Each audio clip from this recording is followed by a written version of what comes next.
ఖమ్మం జిల్లా భక్త రామదాసు కళాక్షేత్రంలో మంత్రి పొంగులేటి శ్రీనివాస్ రెడ్డికి పౌర సన్మానం చేశారు. ఈ సందర్భంగా కార్యకర్తలు అభిమానులను చూసి మంత్రి పొంగులేటి భావోద్వేగానికి లోనయ్యారు. అనేక సందర్భాల్లో కార్యకర్తలు అభిమానులు తన కోసం బాధను భరించారని అన్నారు. గత ప్రభుత్వ అధికారులు అనేక మందిని ఇబ్బంది పెట్టారని తెలియజేశారు. ఇందిరమ్మ రాజ్యంలో యువతకు ఉద్యోగాలు కల్పిస్తామన్నారు. ఇచ్చిన హామీలను తప్పకుండా అమలు చేస్తామని పొంగులేటి అన్నారు. అనేక కష్టాలు, అనేక అవమానాలు, ఒంటరిగా ఉన్నప్పుడు అనేక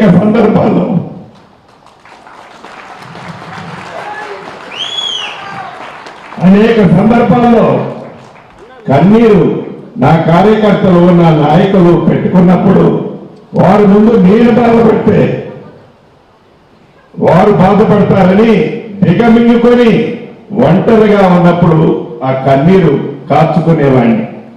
ఆ కష్టం ఒట్టిగా పోలే. ఇది మీకు ఎందుకు చెప్తున్నానంటే, ప్రతి కష్టం వెనక సుఖం ఉంటది, ప్రతి సుఖం వెనక కష్టం ఉంటది. పుడతా పుడతా ఎవడు లక్షాధికారి కాడు, పుడతా పుడతా పదవులతో ఏ ఒక్కడు పుట్టడు. మనము నడిచే నడక, మన ప్రవర్తన, మన మంచితనం ఎప్పటికీ మనకి శ్రీరామ లక్ష్యలాగా ఉంటాయి.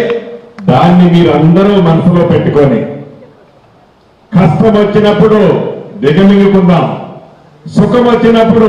ఈరోజు నేను రాష్ట్రంలో ఒక ప్రధానమైన మంత్రిలో చాలా ఉన్నతమైన స్థానంలో ఉన్నా. ఇంతమందిలో ఈ రోజు ఎందుకు ఎమోషనల్ అయ్యానంటే, ఆ రోజైతే దానికి అర్థం లేదు. ఈ రోజైతే ఆ ఎమోషనల్ కి అర్థమేంటో మీరు అందరూ గ్రహిస్తారని ఇక్కడ అయ్యా.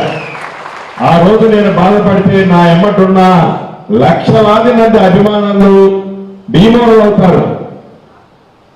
అందుకే ఆ రోజు ఎప్పుడో కూడా నేను కన్ను ఇంత కూడా చెమ్మగిలనీలే.